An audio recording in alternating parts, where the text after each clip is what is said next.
Hey everybody, welcome to another special episode of Free Beer with Charlie. I'm Big Al, and this is Charlie. Hey, how's everybody doing? You know what's special about this episode? What's that? Christmas. Oh my gosh, we love Christmas at Free Beer. That's right.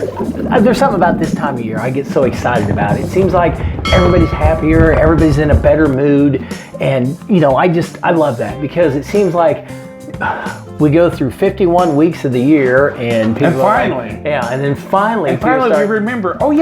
Jesus was born. It's Jesus' birthday. The whole reason we exist. Life is good again.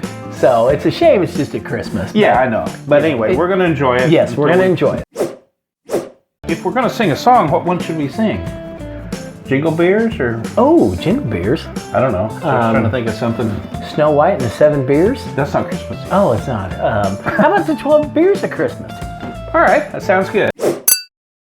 On the 5th day of Christmas, my true love sent to me 5 Rolling Rock, 4 Miller Lights, 3 Land Sharks, 2 cans of Stag, and a bottle of this crappy beer.